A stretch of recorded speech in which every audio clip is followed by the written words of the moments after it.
Ladies and gentlemen, good day and welcome to Syrma SGS Q1 FY26 earnings conference call hosted by Nuvama Institutional Equities. As a reminder, all participant lines will be in the listen-only mode, and there will be an opportunity for you to ask questions after the presentation concludes. Should you need assistance during the conference call, please signal an operator by pressing star then zero on your touchtone phone. Please note that this conference is being recorded. I now hand the conference over to Mr. Achal Lohade. Thank you, and over to you, Mr. Lohade.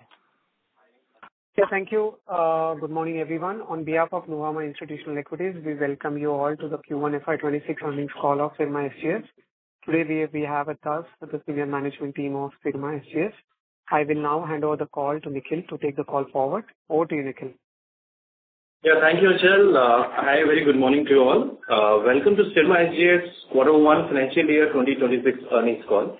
We have with us today Mr. J.S. Gujral, Managing Director, Mr. Jayesh Doshi, Director, Mr. Satendra Singh, Chief Executive Officer, and Mr. Vijay Agrawal, Chief Financial Officer, Syrma SGS, to discuss the performance of the company during the first quarter of the financial year 2026, followed by a detailed question and answer session. During this call, certain statements that will be made are forward-looking, which involves several risks, uncertainty assumptions, and other factors that can cause results differed materially from those in such forward-looking statements. We request you to kindly refer the disclaimer statement as presented in the earnings release for the same. With this, I now hand over the call to Mr. J.S. Gujral, Managing Director, for his opening remarks on the performance. Thank you. Thank you, Nikhil. A warm welcome, ladies and gentlemen, to the Q1 FY26 earnings call of Syrma SGS.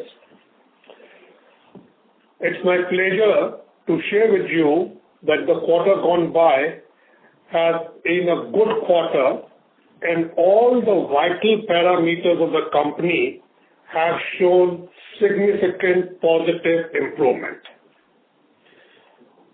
Our EBITDA margins are up from 5.2% of Q1 last year to over 10% in this year.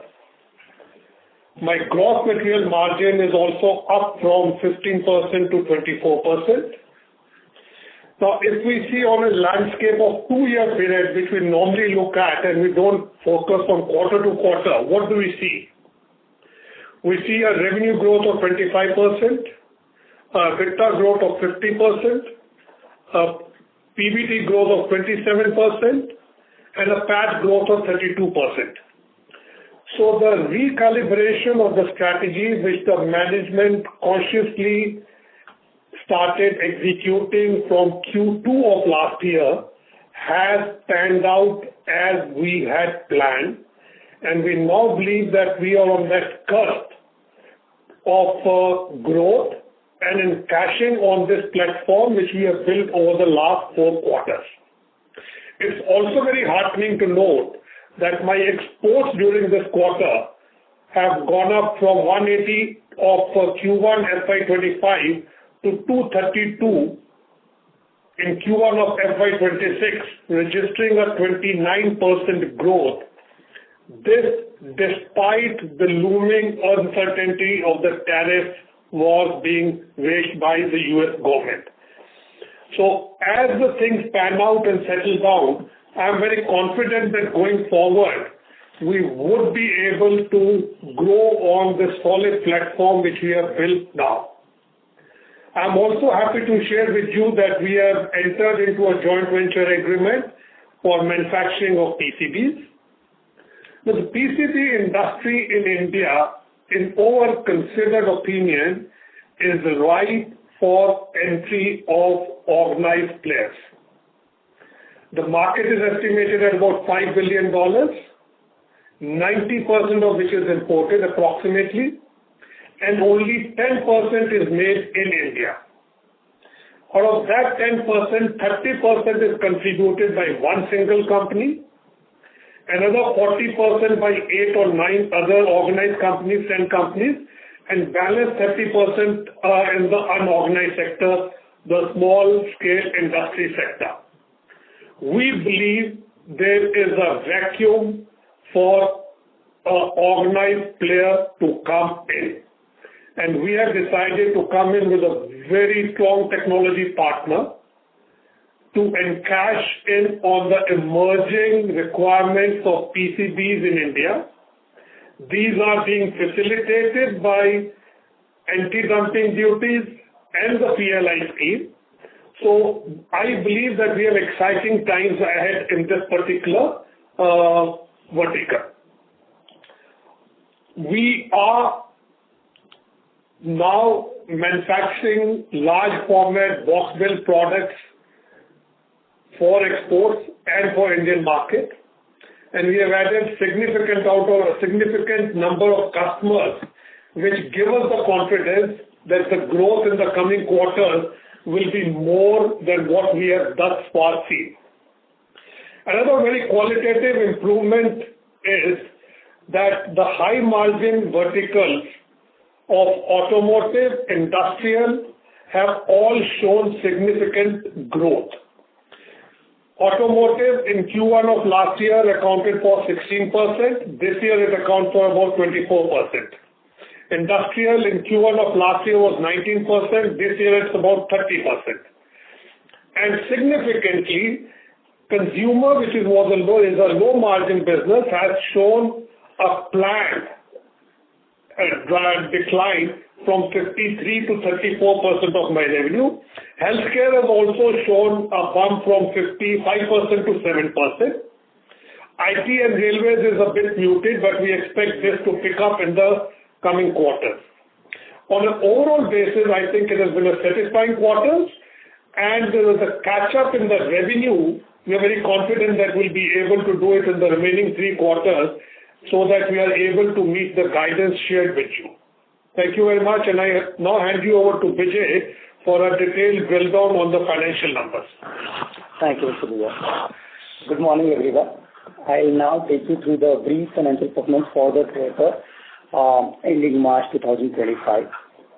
Starting with the revenue numbers, our consolidated total revenue for the quarter is approximately 960 crore rupees, as against 947 crores in the previous quarter. We have been able to see good demand growth in the auto and industrial segment, primarily from a year-on-year basis. The growth has been contributed through strong demand across multiple sectors also. Our export revenue for the quarter is approximately 233 crores, which is again 25% of our total operating revenue for the quarter. Our ODM revenue for the quarter is about 12%. Coming to gross margin, the gross margin for the quarter is 25%, as against 15.5% for the Q1 of last year.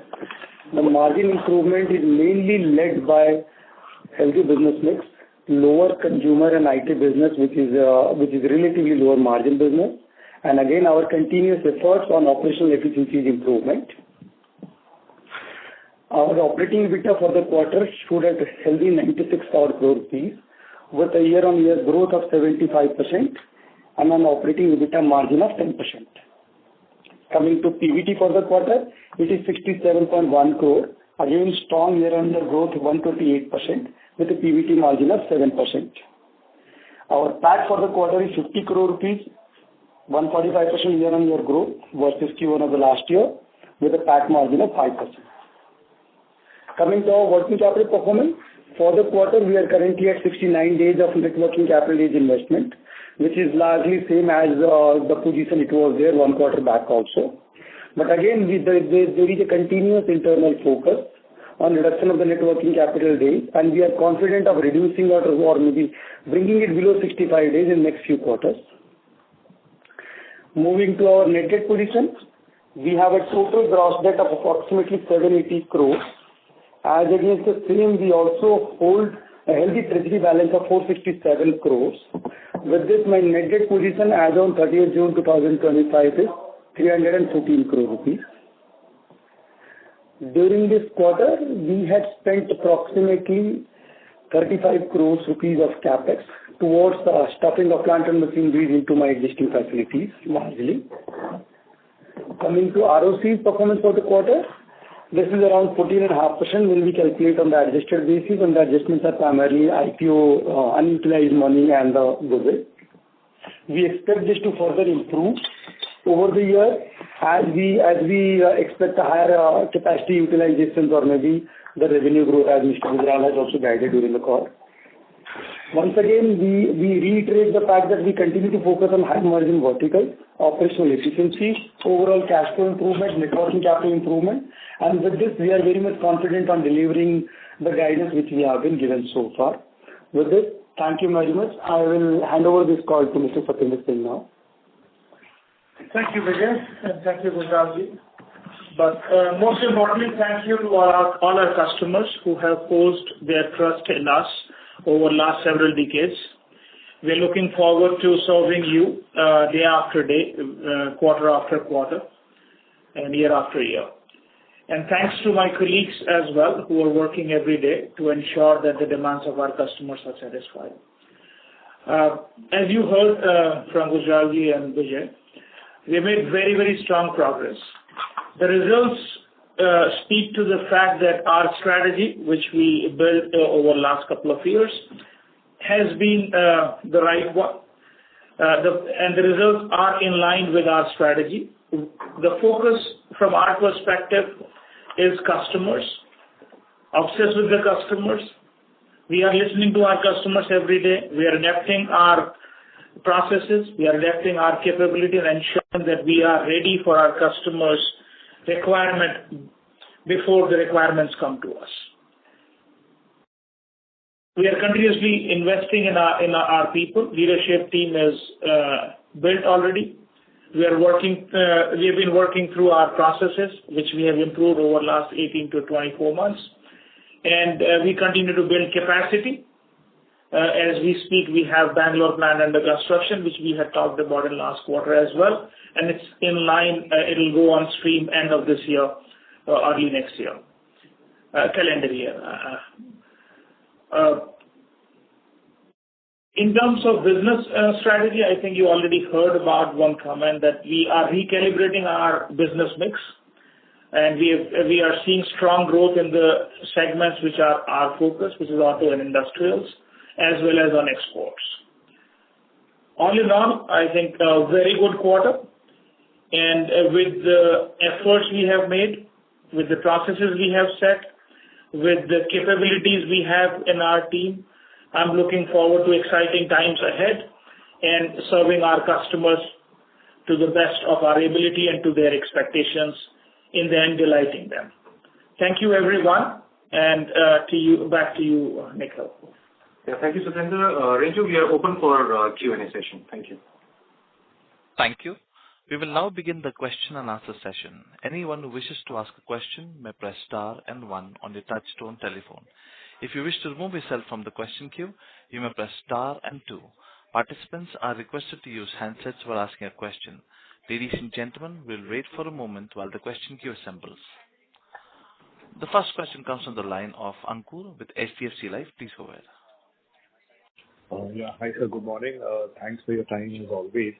A few questions. One, if you could just help me with the order book as of end Q1 26 and also the mix within that order book, the context being just trying to understand, the share of industrial auto, etc., and therefore trying to get a sense of how the revenues really will pan out over 26. Yeah.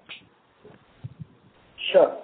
So the order book position as on quarter end June 25 is approximately 5,400-5,500 crore, of which if I give you the breakup, auto segment comprises 35 to 40%.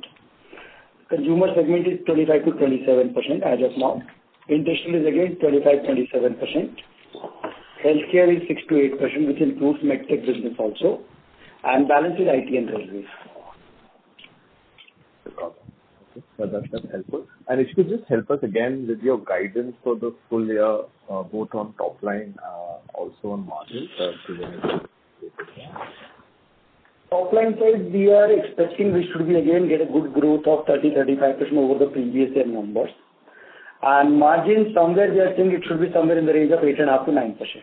EBITDA margin, operating EBITDA margin is what we are saying. Okay, this is excluding other income, right? So this will be operating margin. Excluding other income, but it should include my any foreign exchange impact, whether gain or loss. Okay. Thirdly, sir, just on the consumer business, and we're seeing some, clear positive signs of the way you kind of trying to restrict growth there. But just, still, even in Q1, it's still sizable, right? Almost 30-35% of overall mix. So do you believe, in absolute terms, you did about 320 crores. So is this where it kind of stays and gets better, or do you think, while in percentage terms it may come lower? So, just trying to understand from a full year perspective and also how you see the consumer business kind of shaping up. You see, we have guided in the FY25 earning call, Q4 earning call, that our endeavor would be to bring down the consumer vertical business to 30% of the total revenues. And on an annualized basis, we believe that we are on track to achieve that. Now, this consumer vertical, when we classify, it includes a low margin, high volume, as well as my ODM, which is high margin and low volume. So we believe that going forward, 33 quarter-on-quarter, it could be 1%, 2% here and there, but on an annualized basis, we are confident that we should be able to achieve the 30% mark, which we had set out for us at the beginning of the year. And if my own ODM, high margin, low volume consumer business picks up, so be it. It's a margin accretive business. What we are concentrating on is to bring down the low margin, high volume consumer business within this particular bucket. Sure. Okay. And just one last bit, on the PCB manufacturing JV that we're proposing, to set up. If you could just give us more details, whatever you can share in terms of CapEx, by when do you expect this plant to come up? What kind of sales margins, ROEs you believe could be made also on the customer side? Whatever details, you can share would be very helpful. Thank you. You see, we have planned out this PCB plant, which would be a multi-layer and single-layer plant, with the capacity of about, once it's fully set up, about 1.5 to 2 million square meters per annum. The CapEx plan in the phase 1, which will be spent not in a bullet way, but over the next 3 to 4 years, is $91 million. PCB business typically is a positive 12 to 15% EBITDA margin business. Okay. We believe that with the world-class plant and a high technology plant, we would be able to drive yield efficiencies, which would enable us to achieve these EBITDA margins. In PCB, the yield, because it's a chemical process, are very, very critical. And we have a very solid technology partner. I think the beauty of this venture is that we have a very solid technology partner, which will help us to address a very huge potential domestic demand, which is not available any place outside China. If we scan the world, the PCB demand other than China is all limited. So India offers a virgin territory, and if we have a solid technology partner, it opens up great vistas of growth for the coming years. So 91 million is approximately the capex, and this will be entitled to a PLI. Yeah. EBITDA margin 15-18% once the whole process is stabilized and once we move into the higher layer margin business, because here also as the layers go up, the margin also goes up. We expect that once the plant is mature, we should be able to earn a 20% EBITDA margin and a ROCE of about the same percentage, around 20. And this capex is also entitled to state government subsidies, which are under negotiation, which could vary from 35, 40 to 60% of the capex. These will not be bullet payments. These will be payments staggered as we execute the project, and because there's some form of GST fund and there's electricity subsidy and all those things, employment subsidy and all those things. So, but even if on a conservative basis we say we get about a 40% subsidy, so about 90 million. So 36 million will be subsidized by the potential states who are vying to get this project in their state, and balance 60% will be by us. If we get 60%, it will be 40%. So we are taking on a conservative basis.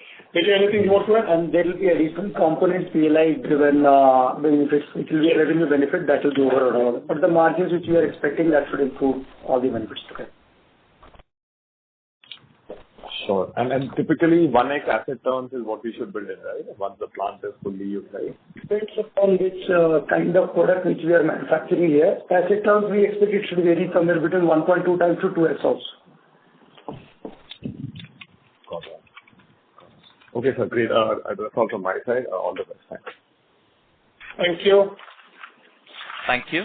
A reminder to all the participants, please restrict yourself to one question. Next question comes from the line of Kishore Kumar with Unifi Capital. Please go ahead. So good morning, and thanks for the opportunity. So I just have a small query on the JV. What is the timeline that we are looking at it? See, the JV we have already... Speak a little louder, please. Oh, See, you are so what is the timeline? Yes, sir. Timeline, yeah. So the JV agreement has been signed. The application has been filed with the central government for the PLI scheme, and we understand the terminal date for the PLI application is 31st July, and in the month of August, these applications will be taken up for scrutiny and approval. So assuming we expect the approval to come in somewhere in August or September, we have already applied to the various, in talks with the various state governments. So during the period when the application is being scrutinized, PLI application, we expect to get approvals from the state government with the final set of incentives. Lands have already been, potential lands have been identified at a couple of places. So I think by about Q2, end of Q2, by September 25, we should be in a position to sort of start the execution of the project. These intervening periods of approximately 45 odd days, we would also use for making of blueprint drawings and all those back-end work, so that we don't lose time once we get the approvals from the government. The project, on an aggressive basis, should go on stream somewhere around Diwali next year. On a conservative basis, between Q4 of FY26 or end of December FY26. 26, yeah. Q4 of FY27. Yeah. The commercial production, we expect it should start sometime towards Q4 of FY27 or first quarter of FY28. So 18 months, 20 months is what we are targeting for the whole thing.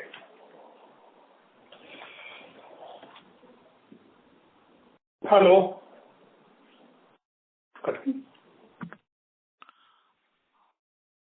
Mr. Kumar, please go ahead. Since there is no reply from the line of Mr. Kumar, we'll take the next. That is Mr. Uttam Kumar from Avendus Spark. Please go ahead. So good morning. Congrats on a good set of numbers, sir. So two questions from my end. First, on the gross margins. We are seeing that the gross margins have improved because of the consumer business mix going down. At the same time, we'd also like to understand, are we seeing some kind of a margin shaping up upwards when it comes to automotive and industrial category? Are there any positive mix which is happening? Is the gross margin trending higher, or is there any scope for the mix to increase going forward in these two verticals? See, in the automotive sector, the margins vary if we are a tier 1 supplier or a tier 2 supplier vendor. And in the EV space, we are primarily a tier 1 supplier, which gives us incremental margins. The margin profile over the coming quarters and years would improve, apart from the above two factors, by more efficient, more cost-effective purchasing. As our purchase spend goes up, we should be able to negotiate better prices. That's number one. In the industrial segment, the margins are higher in exports, lower in domestic, but by and large, they are much better than the consumer. And we have not seen any depreciation of margins in each of the verticals, only we have seen improvements. And we don't expect them to depreciate in the coming quarters and years. Got it, sir. So the second question is on exports. So could you give us more flavor on, when you said the industrial categories where you're doing exports, is there any other categories where there's traction? And which are the geographies which are doing well, including US and other geographies? Can you give some mix split and where we can see traction in improving going forward? And eventually, over the next 2 to 3 years, where can we look at this export mix being for the company? Exports we are primarily doing to Western Europe and USA. Mix, I think Vijay will share between the two geographies. But on an overall basis, if we see, neither Western Europe nor America is growing at the pace at which our exports have grown, which is about 22%, I think, in Q1 at 233 crores. They are in line. The tariff uncertainty is definitely holding back customers from releasing large orders. Hopefully, within this quarter, that's between now and September, this uncertainty would sort of be a thing of the past, and then we can expect more aggressive stance from our customers for going ahead with purchasing from India or other countries. Currently, they are slightly holding back because they don't know what the tariff thing will pan out. But by all discussions with the Chambers of Commerce and general thing, we don't believe that India will be placed at a disadvantage compared to its competing countries. At worst, it could be at par, but we expect that India will be favorably placed compared to the competing countries. Our export to US is somewhere between 5.5% to 6%, and rest is all Europe plus other regions there. That's the broader mix. And on the expectation side, again, we have guided we should be doing about 24 to 27% of export, and for the quarter it is about 24.5% as of now.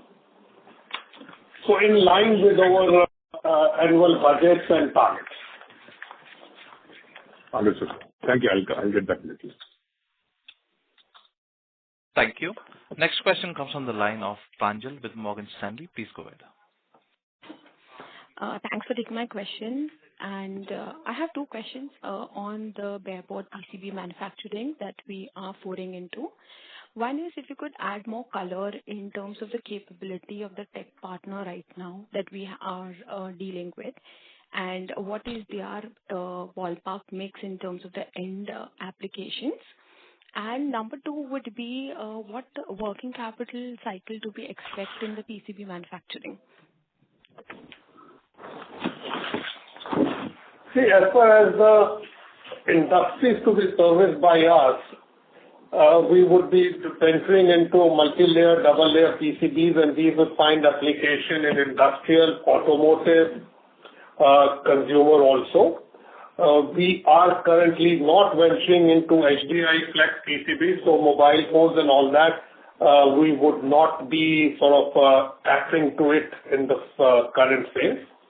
As far as the technology competence of the partner is concerned, it's one of the oldest companies in Korea, and they have a deep domain expertise of more than 3.5 decades in PCB manufacturing.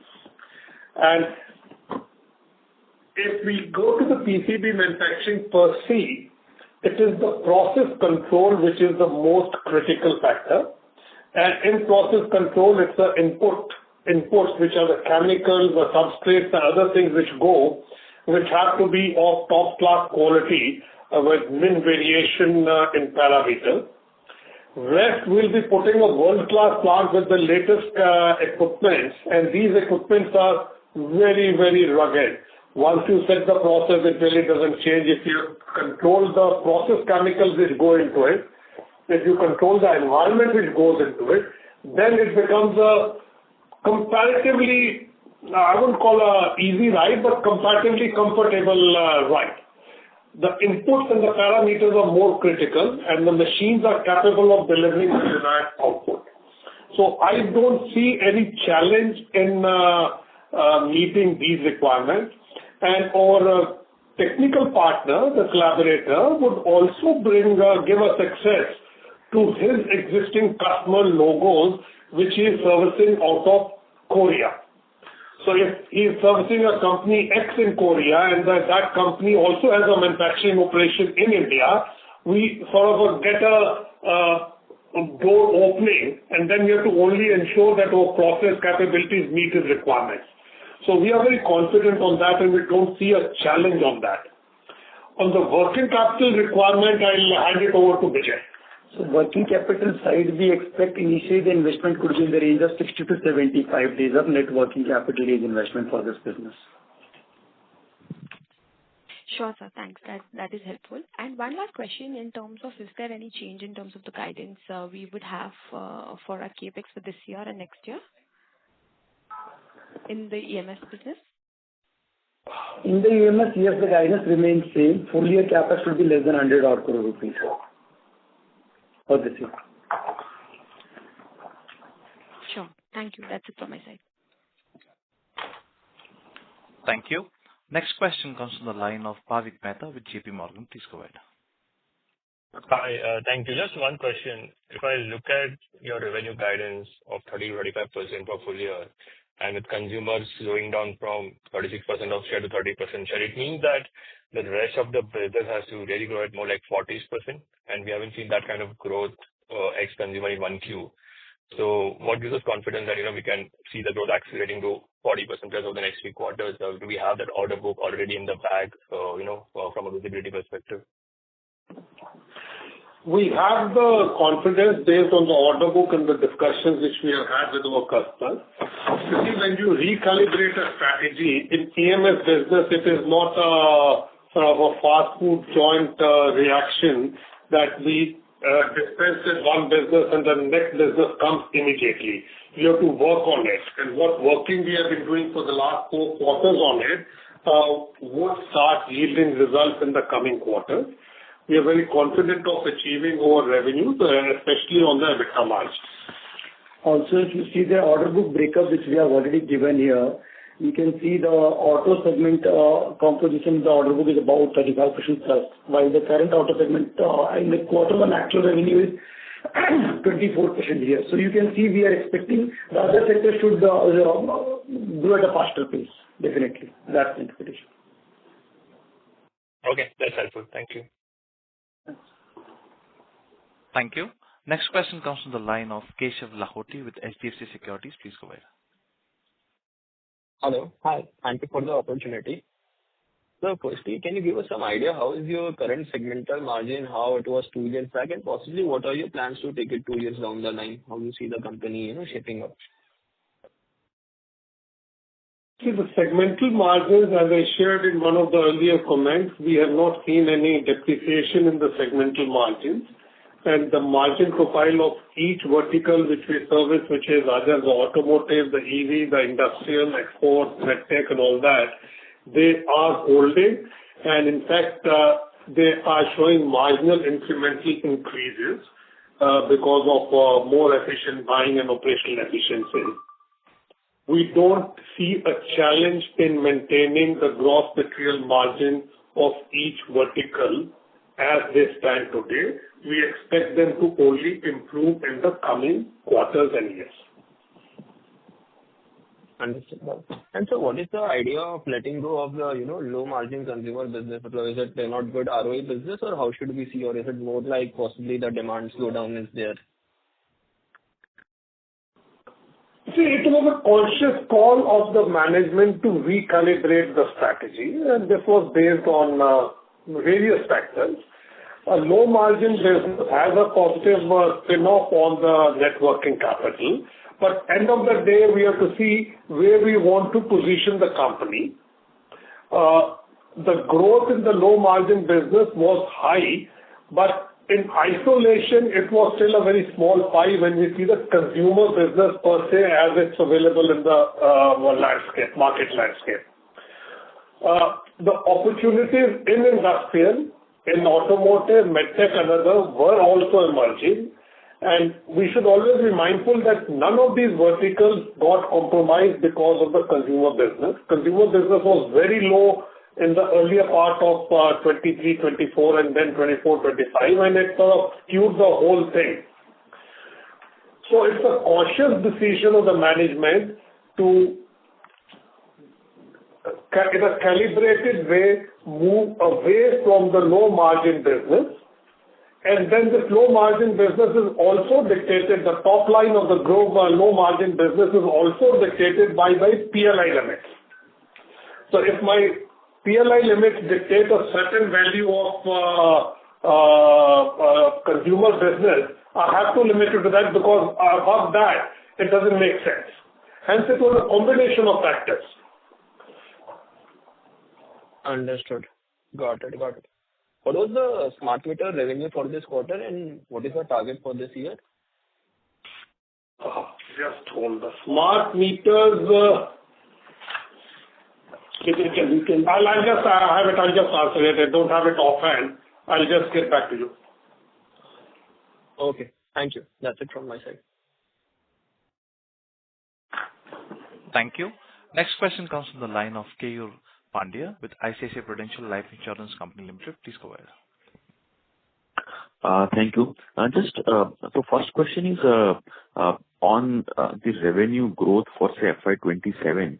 I mean, with just less than 100 crore of CapEx this year, how do you see, say, growth in 27? I think in the past you have mentioned about 5x kind of fixed asset turn, which at current level would suffice to feed your FY26 growth. So, if you can just reconcile this or give outlook for 27 as well, that would be helpful. That is first question. See, I'll just answer the first question which was asked by the earlier gentleman. My smart metering revenue for the first quarter is approximately 55 to 60 crore rupees. And it's in line with what we had expected, that it should be anything between 250 to 300 crores this year, around that. So that's the figure. Second question, can you please repeat the question?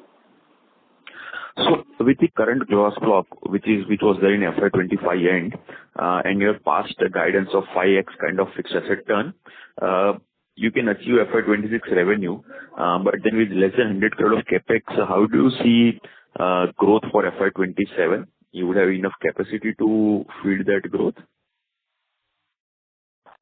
Yes. You see, at the end of the day, we expect that once, even now, if we take current year, some of the plants are working at less than 50%. The new plants which have been commissioned are working at less than 50-40% of the capacity. So we believe that once the plants mature and the businesses flow into the new plants, we should be able to achieve not only this year's revenue, but with some marginal investments every year, we should be able to achieve the next year's revenue also. And what is this steady state fixed asset turn? My replacement and my balancing capex every year would be to the tune of 80 to 100. 80 to 100 crores will be my annual capex spend, whether it is on balancing equipment, some replacement and all that. So I think with that we should be able to, and as our industries mature, as the products mature, the efficiencies would come in. Also, when we see 5x asset turn for this year, we will be at around 65 to 70% of the total capacity utilization. So we have enough space to grow on the same better capacity utilization, the similar capex without any further larger additions here. And the asset turns may move up 6%, 6.5 times plus also together at full capacity utilization. Okay. Second question, on the margin side, as you mentioned that order book for automobile or industrial is higher than what is Q1's revenue share. And does that mean that margin should go up in subsequent quarters of the year?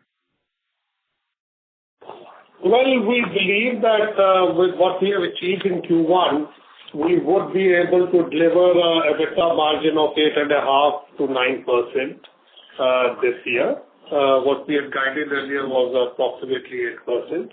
So we are believing that based on our Q1 performance, the order book which we have, and the execution schedules which we have, we should be able to deliver a EBITDA of 8.5% to 9% this year. Okay. Noted, sir. Thanks a lot. All the best. Thank you. Next question comes from the line of Arshia Khosla with Nirmal Bang Institutional Equities. Please go ahead. Yeah, hi. Thanks for taking my question. So I just want to understand, I mean, now the exports form 25% of our top line. So what will be your guidance for FY26? And any new geographies that are adding on to this growth? So you said the top line guidance and the geographies which are adding to the growth, are these two legs of your question? Sir, on the exports part of the business. On the export, we expect that we should be able to cross the 1,000 crore mark, which we had earlier guided for FY25. We fell short of it because of delayed release of orders and approvals by the customers. We are on track. We've already achieved 233 crore rupees export in the first quarter, and typically as we progress the quarters, the revenues go up. And these will primarily be coming in from Western Europe and North America. Primarily these two geographies will be contributing to the export bucket of the company. Mexico is one. Mexico, yeah, North America, and Understood, sir. Sir, on the IT and railways side part of the business, I mean, that segment, how are we seeing growth in that part of the business? See, IT has been a bit muted in Q1. We have the visibility for the remaining 9 months, and I think it's in line with what we had guided for the full FY26. Railways is still a lumpy business. We have done about 20 odd crores of 21 crores of railway business.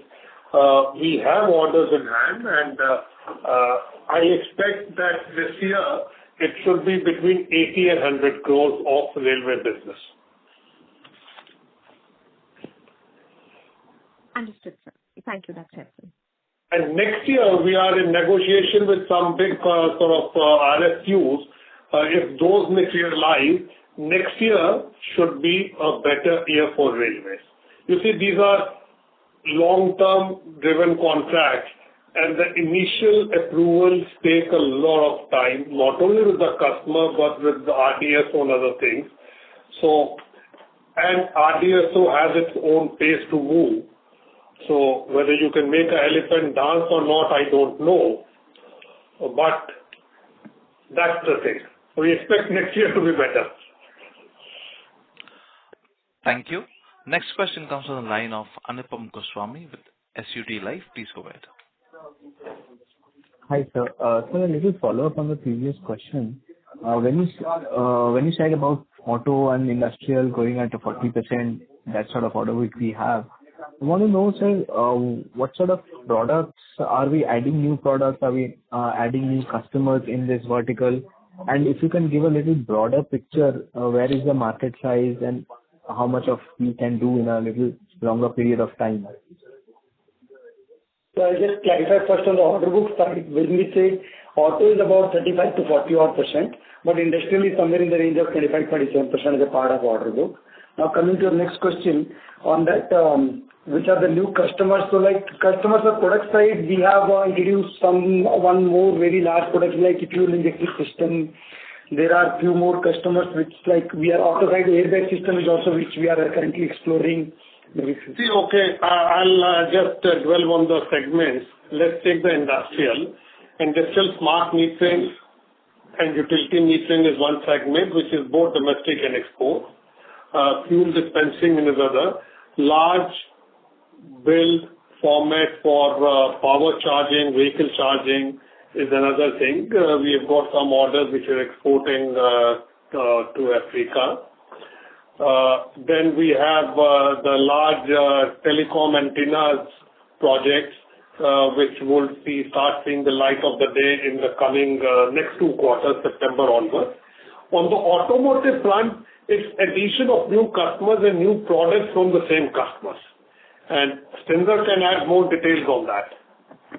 Yeah, I think you covered pretty comprehensively, Gujralji. But what we are doing is we are going deeper into the automotive supply chain. We are working with our existing customers and focusing on some of the new things which are coming in, things around safety systems, things around driver assistance systems. So those are a couple of areas wherein the changes in the regulation are kind of promoting more electronics coming into the vehicles.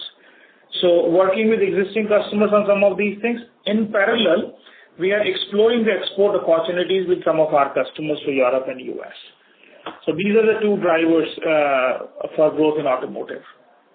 And we are, of course, on industrial, we are exploring lots of export opportunities, which will take some time to mature, but they should give us a significant fillip in the next financial year. Also, how much is our ODM content at the moment? And for our capacity, how much of an utilization in a space-wise or assembly line-wise, how much capacity has been utilized till now? So ODM is approximately 2% of my total business for this quarter. And capacity utilization is what we are expecting for the full year. This year, we would be at around 65 to 70% of our total gross capacity utilization. That includes few of the new capacities developed, just like Pune plant and maybe incremental brownfield expansion in my Bawal and Chennai locations, everything put together.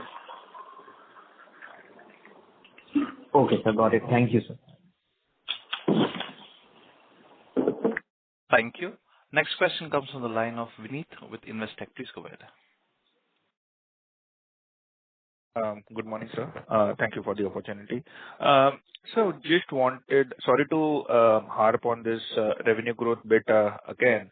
Now, when we are speaking about 30-35% sort of revenue growth, that implies a fairly steep ask for the remainder of the year.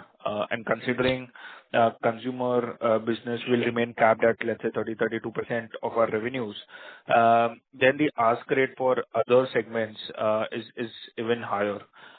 So what gives you confidence, or is it a case wherein we'll have to run at full throttle to be able to get there? See, in the coming quarters, this quarter, the IT has been muted. The IT will go up in the remaining 9 months or 8.5, 9 months. My medtech business is typically rear-loaded. That will be an incremental thing to it. And then my exports also. So overall, yes, there would be a significant bump from the current whatever thing is to about 38-40% quarter-on-quarter growth we have to show in the remaining 3 quarters based on the orders in hand which Vijay has shared and the 2-3 factors which I have just enumerated, the IT, the medtech, and some other large contracts which we are executing.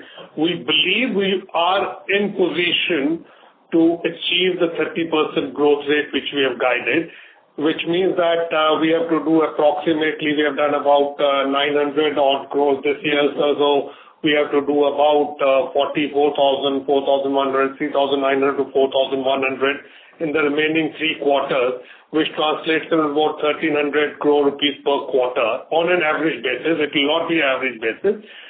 Based on the holistic thing which we have seen, we are confident that we should be there about what we have guided. Also, if you see the seasonality, normally quarter 1 is like 20-22% of the full year revenue there. So if you're targeting somewhere around 4,800 to 5,000 crore kind of a revenue for the full year, so quarter 1 is in line with that thing about 20%. And generally it's like this 22% moving to 23-25% quarter 2 and gradually then the revenue moves. And generally when that's the trend we are seeing, like H1 is about 40-45% of the full year and H2 is like 50-55%. That's what the trend is. Understood. Sir, and the second question on working capital. Now, while we were expecting some improvement this quarter, which hasn't come through, And now we are honestly back to where we were, let's say, a couple of years back as far as the working capital was concerned. While we had the aspirations of getting it down to 60% at one point in time, now we are speaking about more like a 65 days of working capital levels now. So what has really changed? Is it purely the mix impact wherein the consumer has gone down, which is hurt us here? So first of all, I think we are exactly at the similar level where we were in the previous quarter also. 69 days of working capital where we were at March, and right now also we are saying we are at 69 days of working capital. And when we are guided for the full year, we will be bringing it around 5 to 7 days of efficiency. That's actually for the full year. It may not reflect exactly in the quarter one or maybe in a proportionate way, 2 days every quarter. That may not happen. And we are very clear on this thing. It's like quarter on quarter you can see the benefits here, and we are confident, and there is nothing much has changed. We are confident we should be able to bring it below 65 days. Now, how much below 65 can we achieve, 60 or 62 or 63? That is something we are yet to see fully. And another factor which I think we should all be mindful of is in the sector which we service. The consumer sector has a quick turnaround, shorter gestation period. Industrial and all that, when we are building up new customers, new models and all that, we have to stack the inventory, and you can't buy for 10 pieces and make 10 pieces. You have to buy for a minimum order quantity and maybe supply the 10, 15, 20, 50 prototype pieces, and then the series production commences later on. So quarter on quarter, we would love to do it, but it's not possible. But for the year as a whole, based again on whatever visibility we have got of the order executions and all those things, with the same level of inventory, if my revenues go up, and they have gone up in the past, it automatically comes down as number of days. So it's a play of absolute figure of inventory, which a minimum has to be carried, and how fast you execute them. So when you're executing new orders, they take time. There's a prototyping, there's a what you call, as they call it, the first thing series. The series production starts 2-3 months down the line. So on an overall basis, I think we should be nearer to what we had guided, which is 60 days. In fact, we had guided below 60 days, but I think it should be around 60 days. Below 65. 65, 60 days. I think it's possible, and you will see it in the coming quarters. Okay, understood. Thanks for this, sir. Thank you. Thank you. Next question comes from the line of Sonali Salgaonkar with Jefferies India. Please go ahead. So thank you for the opportunity. So my question remains on CapEx. Now you did talk about $90 million of PCB manufacturing CapEx, of which about 40% you are expecting from state subsidies. So maybe check what is the CapEx guidance for FY26-27, and how much do you think would the central government subsidy in terms of PCLS scheme also accrue to this subsidy part? Okay. Now, you see the CapEx, which is 91 million, it is for the phase one of the project, which may spread over 3 to 5 years. I personally believe that in the next 12 to 18 months, when we start the plant with a certain capacity, initial capacity, should be about a third of the total, which should be about $30 to $35 million. Once those capacities go on stream, then we'll modularly keep adding additional capacities. The understanding with the state government, where the policies of various governments are in public domain, is that they disburse the incentive once you cross a certain milestone, and typically it is done on an annualized basis. So whatever we spend in, say, 25, 26, we may get a subsidy in 26, 27. So there could be a year and a half lag between the dispensing of the expending of the expenditure, and receipt of subsidies from the government. On the PLI piece, we expect it will be around 5 to 7% of the revenue number. Yeah. I understand. So what is the effective CapEx for FY26-27 outlook? So excluding this PCB, it should be around 80 to 100 crore rupees. Including this PCB, there will be another $30 million of CapEx. spread over the next 2 years, right? Yes. Understood. And my second question is regarding the exports. Now, you did mention that 5 to 6% goes into US and the rest into Europe. So in the US, I understand there is tariff uncertainty, but should the hypothesis be that we will stick to the 26% tariff which has been imposed earlier, do you think it will be a pass-on which will be done from the end users bit, or do you think that there could be a margin impact for us for the export business? See, on the tariff part, what you are referring to, see, end of the day, it's a game of dance. And there are three players who will have to absorb this.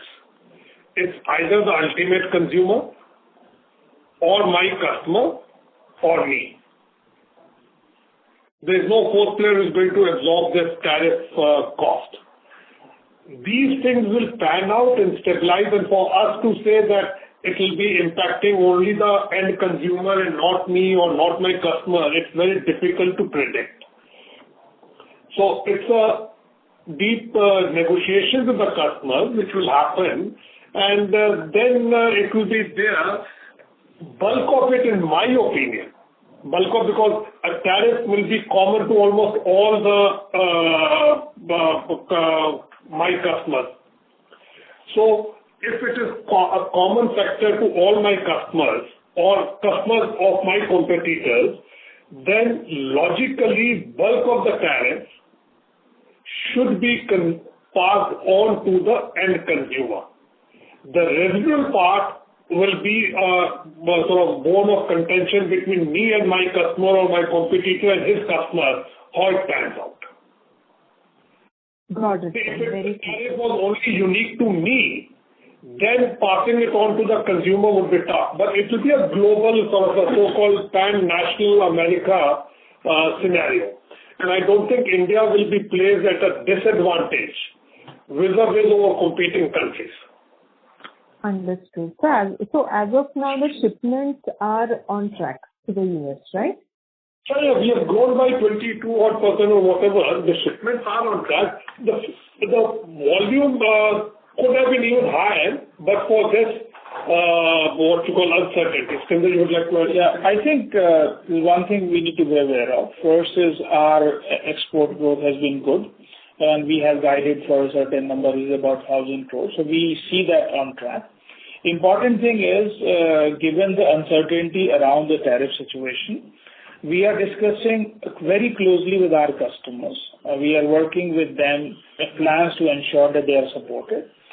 And based on the current understanding, the tariff, everyone in the industry is expecting it to be either neutral or favorable to India. And that if it turns out to be favorable, I would expect that it would help us grow our exports even further. And in fact, we see tariff as a big opportunity for India, not only for Syrma SGS, but for India to start playing a bigger role in the export markets. Got it. So under ECMS, apart from PCB, any other categories you would be interested or evaluate right now to apply for? We have not applied for currently, but there would be some mechanical and non-passive components, but they're small. There would be more for backward integration and all that. They're not significant in terms of capex requirements. They're not significant in terms of capex requirements and even in terms of revenue. But we may apply for sort of inductors, wound components, all that, but they're not the game changers for us in this over scheme of things. Hence, we have not alluded to that in our commentary. Got it. And just one last question from my side. The PCB manufacturing, when do you expect it to start yielding revenues for you? From which quarter? And probably the initial utilization, is it fair to understand, will be sub 20-30% in the first year? See, we expect that trial productions of it could start by Q3 of FY27, which is October to December of calendar 26. It all depends on when the approvals from the government come in. If the government delays the approvals of the PLI scheme, by 3 months, then obviously the project gets delayed by some more time. Maybe not exactly 3 months, but it will definitely get pushed down. So it all depends on if we were to get the scheme sort of approvals in, say, 30, 40 days by September, and we were able to get the thing, then we are working backwards, and we are working on the drawing board to ensure that we have the production out in Q4 of FY27, which is January to March 27, and we'll have a full year of production in 27-28. Got it. So very clear. Congratulations and all the best to the entire team. Thank you. That's it from my side. Thank you. Next question comes from the line of Praveen Sahai with PL Capital. Please go ahead. Yeah, thank you for the opportunity. So first question is related to the working capital loan, which has increased on the sequential basis by around 33%. Is it because of your mix changes towards on a higher working capital, and that's the reason this working capital loan has been increased? Yes, gross debt is increased, but you can see simultaneously treasury has also increased. So net debt basis, there is only an increase of 50 crore rupees, and that is mainly on account of incremental working capital requirements. So the question is that going to normalize in the coming quarters, or it will be at the elevated level because the mix is changing? No, it is like mix is like it's broadly in line what we are expecting there. What we see going forward, we should be able, this should normalize, or maybe this should maybe reduce slightly a bit going forward towards the end of the year. Thank you, sir. And the next is the PLI incentive for a quarter, if you can give. That is somewhere around, should be in the range of around 4 to 6 crore rupees. Thank you, sir. That's it. All the best. Thank you. Last question comes from the line of Kishore Kumar with Unifi Capital. Please go ahead. Thank you. So my line was cut last time. I'm sorry about that. So I just have a small query on the laptop business with the MSI and Dynabook. What is the current monthly or quarterly run rate, and where do we see the full year revenues actually for this business? See, on the Dyna laptop, we are just starting the production. It would start this month or maybe in the month of August. On the MSI thing, we make small quantities currently, which is only for the Indian market. Now, we are in negotiation with the company that we should also be supplying for the global market. The current revenue projection which we have given, I think with the products which we are making, the Dyna and the MSI, we should be able to achieve the targets for the full year. On the quantities per se, we are guided by some confidentiality agreements, and we can't share the absolute number figures. But based on whatever offtake they have given us, we are confident of achieving our sales guidance in the IT segment for this year. It could see a significant bump. I again repeat, it could see a significant bump if we were to go back into the manufacturing of motherboards and all that, because that would make us eligible for the PLI. Current laptop assembly is not making us eligible for PLI incentives. So we are in talks with the customers. It's a chicken and egg story.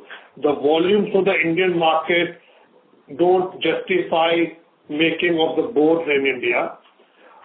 They are yet to take a call on the servicing of export markets from India once the tariff uncertainty settles down. So that's the holistic view on the IT business. Got it, sir. Thank you so much. Thank you. Next question comes from the line of Rajesh Kothari with Alf Accurate Advisors. Please go ahead. Thank you, sir. Good afternoon. Great set of numbers. Just, two questions from my side. You have created, number of subsidiaries. So just trying to understand which company basically take what kind of role each of these company will play. That's number one. And number two, apart from PCB, are you looking at any other components? Because there are a lot of new things which have happened in the last 3 months. particularly, for example, on the defense side and within electronics as well, because of this, the China constraints on the rare earth mineral and so on and so forth. So are you exploring any further options where you think your competence can match for further Make in India kind of an attempt? Okay. On the number of subsidiaries and their use, I think Vijay will answer that, but I'll take up your first question. The second question. We are always looking out for opportunities to grow and manufacture, and defense is also one of the opportunities. We are supplying some very small parts to government companies in defense, which is negligible, but we are very actively pursuing to see where we can fit in the whole thing. And defense, unlike other industries, requires a deep domain expertise and a solution or a module to the end user. So defense sector plays out in two parts. One is I become an EMS partner to one of the big defense players and I do a vanilla EMS build for him. Whether I become it to Boeing or XYZ, any of the defense contractors, I just build products for them. That will be a vanilla EMS. The real meat and the stickiness of the business lies in providing solutions. So build up on a module which is available with one of the technology providers and build a solution, whether it is a communication solution, whether it's a radar solution, whether it's a ammunition jamming solution, whatever, to the end user, which could be the paramilitary forces, which could be the armed forces, or which could be the defense labs and the defense companies of the government of India. This vertical is a vertical of interest to us, and as I have always been sharing over the last maybe 8 quarters, we are mindful of what we will be entering into, and we are evaluating this vertical seriously because we believe it serves the twin objectives of made in India, and it gives us a new vertical business. Defense business would be a lumpy business. It would not be a regular, constant, quarter-on-quarter business. You win tenders, you could see a big bump in your revenues, and they could be followed by a certain amount of slowness, and then there could be again another thing. On the companies, I think Vijay will answer that question. On the new subsidiaries incorporation, we have incorporated 2 new subsidiaries in the last quarter, which is Syrma Components Private Limited and Syrma Elecom Private Limited both. Primarily, if you ask about the use, these are something as Mr. Gujral has already explained. We are exploring few of these businesses on the component side and we are not very much sure whether if somewhere there is some kind of a technology association is required, we may use these subsidiaries to get those technology partnerships executed in a way. That is why these are kind of enabling subsidiaries have been created to be in place. And as we progress on our business strategies, we will use it for the relevant businesses. Understood. One question, follow-up question. In terms of the total capex, which also, and as well probably you might also look for maybe M&A acquisitions. I'm not too sure the tuck-in acquisitions, whether you are looking for anything actively or not. So in terms of the total capital raising, how do you look at this business? Because one, your organic business is growing fast, and of course you might have some working capital requirement. Second, your PCB business, which is a new venture. Third is your, maybe some tuck-in acquisition in case if you are looking for it. So what kind of total capital raising you think you might need over the next 2 years or so?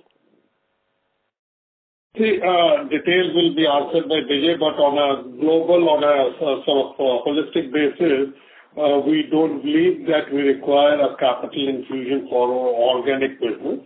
With the profits which we earn, the cash profits which we earn, and a tighter working capital cycle management, we are well placed to fund our organic growth from the internal accruals, and we are almost a zero debt company. So we have the leverage of utilizing that, which is a post-tax expense in any case.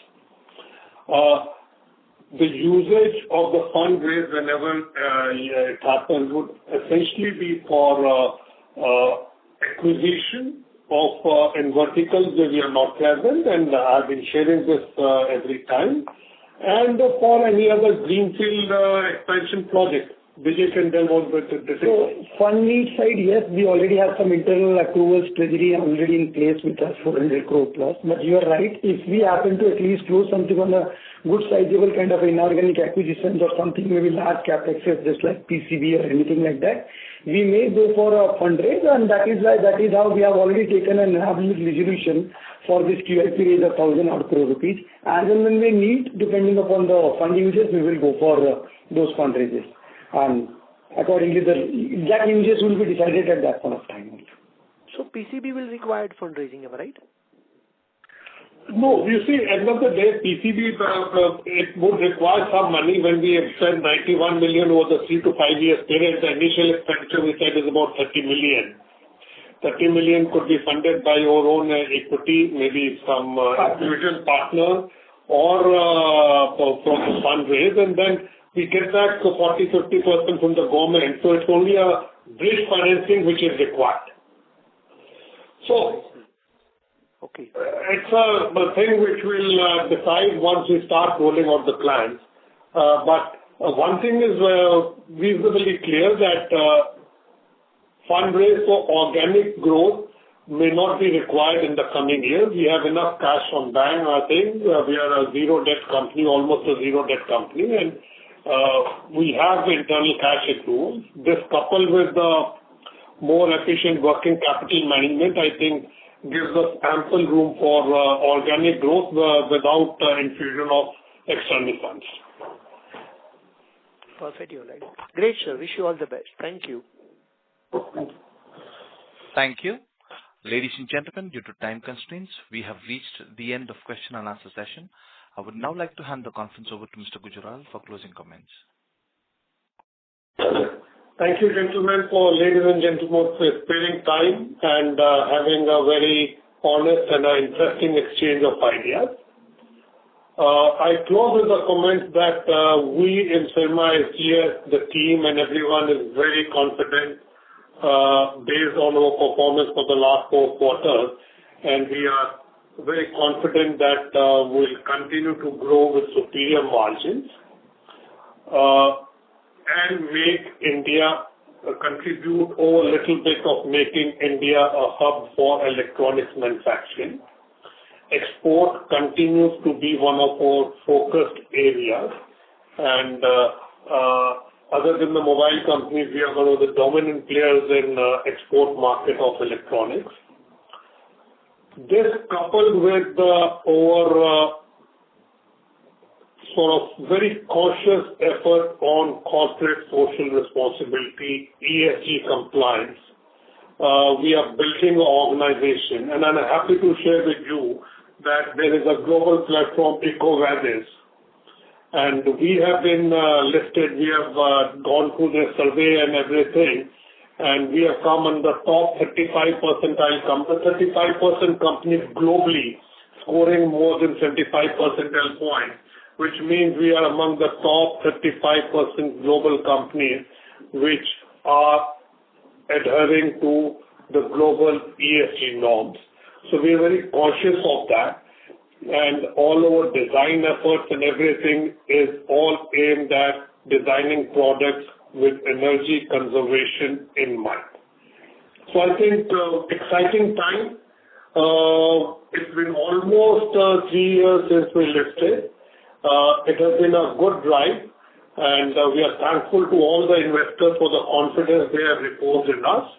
And we can assure you that the management will leave no stone unturned to make Syrma SGS a great, valuable company. Thank you. Thank you. On behalf of Nuvama Institutional Equities, that concludes this conference. Thank you for joining us. You may now disconnect your lines. If you found this video helpful, please like, share and subscribe for latest upcoming videos.